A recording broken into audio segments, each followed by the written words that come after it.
किसी भी चीज को समझने के लिए सबसे पहले मन को शांत रखना चाहिए और फिर काम पर ध्यान देना चाहिए, क्योंकि हम मन से ही प्रश्न खोज लेते हैं और मन में ही जवाब देकर बैठ जाते हैं।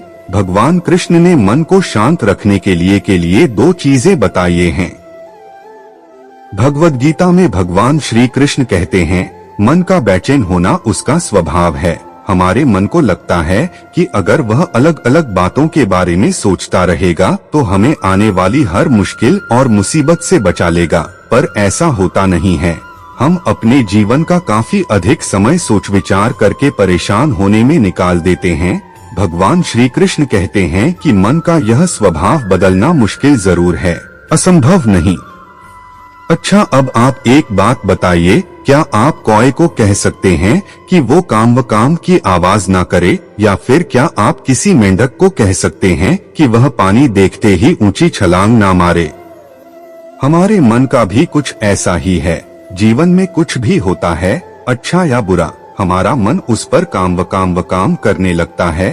काम से मेरा मतलब है चिंता करना, व्याकुल होना।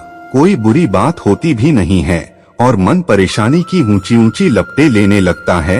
कभी कभी तो मुझे ऐसा लगता है कि हम में से कई लोग सिर्फ परेशान होने के लिए जीते हैं। सारी परेशानी, पीड़ा, दुविधा अक्सर हमारी मन की बनाई हुई कहानियां होती हैं।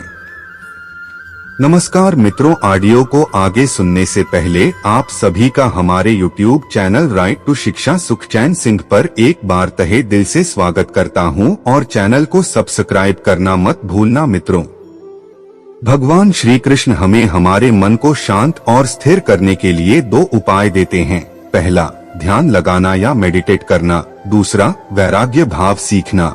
अब ध्यान या मेडिटेशन शब्द सुनते ही आप में से कई लोग कहेंगे कि आप आंख बंद कर सांसें अंदर बाहर नहीं ले सकते। यहाँ हम सब गलती कर बैठते हैं।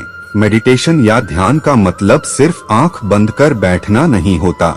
मेडिटेशन का मतलब होता है अपना पूरा ध्यान किसी चीज पर लगाना और उसे हटने नहीं देना। अगर आप रोटी बना रहे हैं तो सिर्फ उस बात पर ध्यान दीजिए। अगर आप पिक्चर देख रहे हैं तो अपना पूरा ध्यान पिक्चर पर लगाएं।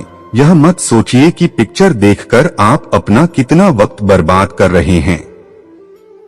जब आप जीवन के हर छोटे बड़े काम को पूरे ध्यान से करते हैं तो आपका जीवन ही एक मेडिटेशन बन जाता है।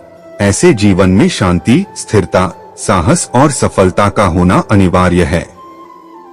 वैराग्य भाव दूसरा उपाय। वैराग्य का अर्थ यह नहीं कि आप सब कुछ छोड़कर जंगल में जाकर बैठ जाएं। वैराग्य का सच्चा अर्थ है कि आप जो काम कर रहे हैं उसका क्या नतीजा या रिजल्ट निकलेगा उसकी चिंता ना करें। जैसे अगर आपने कोई इंटरव्यू दिया, आप यह कर सकते हैं कि पूरे मन से तैयारी करें और अपना बेस्ट देकर आ जाएं। वह नौकरी मिलना या ना मिलना आपके हाथ में नहीं है।